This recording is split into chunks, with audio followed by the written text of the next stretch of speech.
દોસ્તો, જય અલગ ધણી, જય અલગ ધણી, જય અલગ ધણી. હરિગુરુ સંત મહાપુરુષની વાત ઉપર પ્રેમ હોય, ભાવ હોય, જિજ્ઞાસા હોય તેવા દરેક હરિભક્તોને અને આવા હરિભક્તોને જે ભાવ જગાડતા હોય, હરિગુરુ સંતના વાતનું લક્ષ આપતા હોય એવા સંતો અને મહંતોની મારા તરફથી. અને આ વાતથી કદાચ કોઈ કારણોસર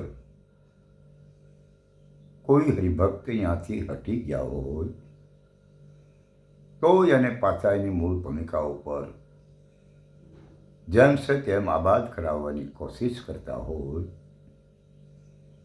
એવા હંસ, મહાહંસ અને પરમહંસ, આ દરેકને મારા જય અલગ ધણી, જય અલગ ધણી, જય અલગ ધણી.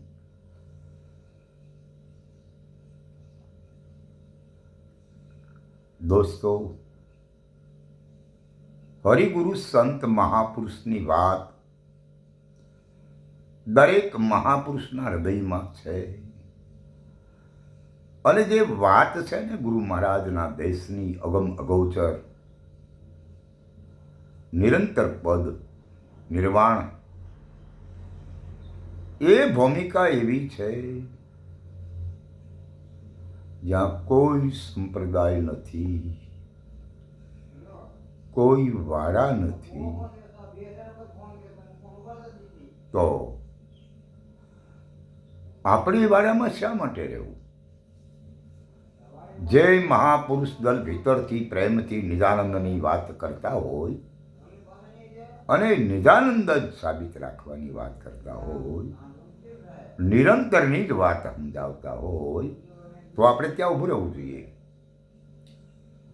હવે વિચારીએ, નિરાંત મહારાજની વાત હોય, ઉગારામ બાપાની વાત હોય, ગોરખનાથ મહારાજની વાત હોય, કબીર સંપ્રદાય કબીર સાહેબની વાત હોય, તો એ વાત તો એમની છે જ નહીં ને.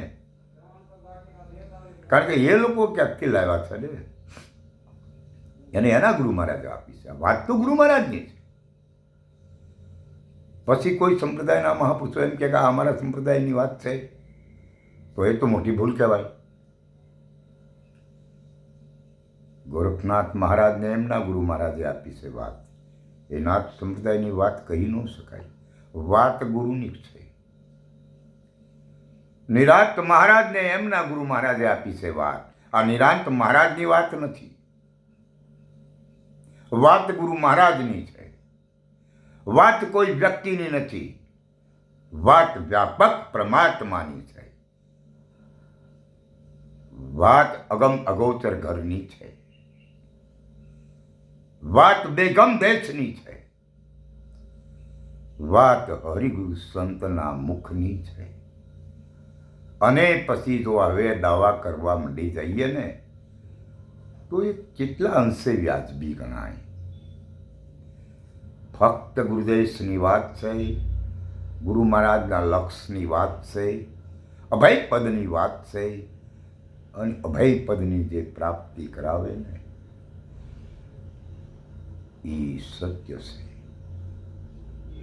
અત્યારે દરેક સંપ્રદાયો ફાલાફૂલા છે, પણ જે મહાપુરુષોએ વાતને મેદાનમાં મેકી છે ને, એ વાત નથી. પોતાનો સ્વાર્થ સાબિત કરવા સિવાય બીજું કંઈ રહ્યું નથી. આપણે એક મહાપુરુષ સપૈયા નિવાસી ઘનશ્યામ મહારાજ, શ્રીજી મહારાજ, અક્ષર પુરુષોત્તમ, આ બધું કહે છે આ લોકો. પણ અક્ષર પુરુષોત્તમ પરમાત્મા જે રહ્યો ને, એ સમજવાની જરૂર છે. એની પૂજા કરવાની જરૂર નથી.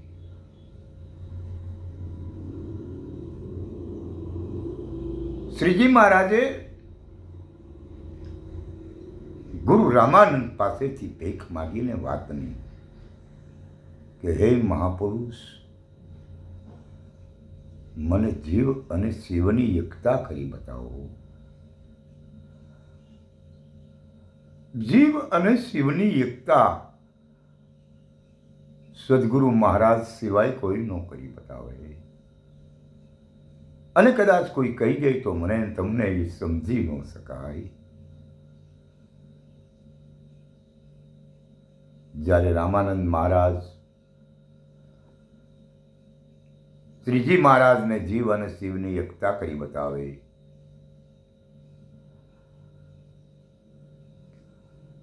અને એ વાત ઉપર જેને 500 પરમહંસને ક્યાં હોય શ્રીજી મહારાજે કે મારા હરિભક્તોને આ વાત તમારે પીરસવી. આજે જેમ નિરાત સંપ્રદાયો ઉગમ ફૌજ હોય કે કોઈ પણ સંપ્રદાય હોય ને આચાર્ય કહે, અધિકારી કહે, એમ શ્રીજી મહારાજના 500 પરમહંસ હતા. હવે આજે એ શ્રીજી મહારાજના મુખની નીકળેલી વાત કોની પાસે છે? બસ એક જ વાત છે, શ્રીજી ભગવાન છે. અરે ભાઈ, એવી આ વાત નથી. ભગવાન શ્રીજી નથી, કારણ કે એને 5 મહાભૂતના શરીરધારી માતા પિતાના દ્વારે જન્મ લીધો છે. કારણ કે સંતો તો કહે છે કે પરમાત્માનો જન્મ ક્યારેય થતો નથી. કબીરે પણ એક શબ્દો કીધા છે એવા કે સાહેબ સબકા બાપ હૈ, બેટા હોકર જન્મે वो तो સાહેબ નહીં. સાહેબ બધાયનો બાપ છે. એ બેટો થઈને કોઈથી જન્મે નહીં.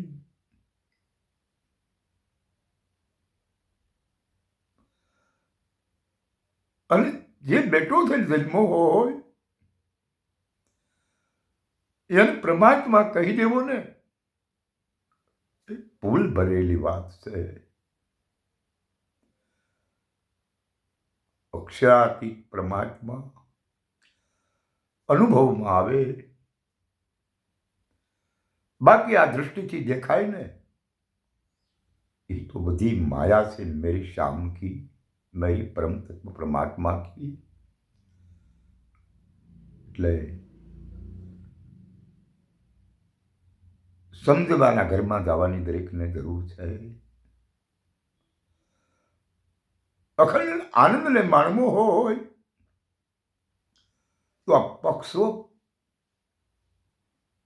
જે સંપ્રદાયના વાળા જે રહ્યા એ વાદ વિવાદ વાળા છે, એમાંથી નીકળી જવાની જરૂર છે. તમે શ્રીજીને માની લો, એમાં નો ડાઉન. શ્રીજી મહાન છે, એમાં નો શંકા ને થામ. કારણ કે એને પરમ તત્વની પહેચાન કરી છે, એટલે એને શ્રેષ્ઠ તમારે માની લેવા જોઈએ. પરંતુ એનો અર્થ એવો નથી કે એ પરમાત્મા છે. કોઈ પરમાત્મા નથી. વિશ્વની માલપા પરમાત્મા એક છે. અને જે પરમાत्मा दृष्टि देखाय नहीं, कान से संभलाय नहीं, मुख से बुलाय नहीं. क्योंकि महापुरुषों ने ऐसा कहा है, दरेक महापुरुषों ने अनुभव में આવ્યો છે. બાકી કહેવાની ક્રિયામાં નથી. જીવનને ઘણી વાર આપણે કહી દીધું છે, જીવનને ઉપદેશ લાગ્યો ને ત્યારે કીધું નહીં અક્ષરની ઉત્પત્તિ નહીં લખ્યાની લી. આ જીવનને ગુરુ પ્રેમ બેટાને એ રાતનો કેવી પરમાત્મા નહીં રહ્યો ને, એ મને સમજાઈ ગયો છે. જીવન સાહેબ કહે પણ એ લખવામાં ન આવે, બોલવામાં ન આવે. આવો પરમાત્મા છે.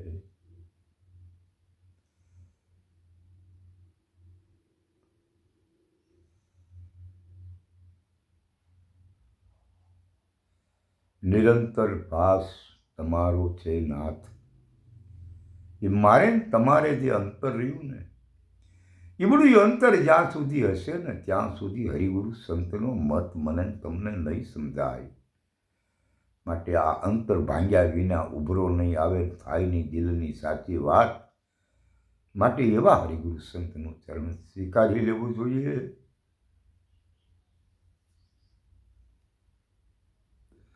કે જેનાથી લખ ચોરાથી મટી જાય.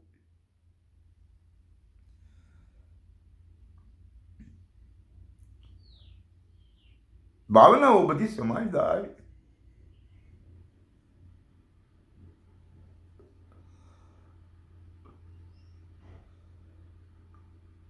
આખા વિશ્વમાં તું એકસો એવું જ્યારે સાબિત થાય ને તે દી આ હરિગુરુ સંતનો મત મને તમને સમજાય. એટલે હરિગુરુ સંતનો મત સમજવા માટે વ્યાપક પરમાત્માની વાત સમજાય ને તો સમજાય.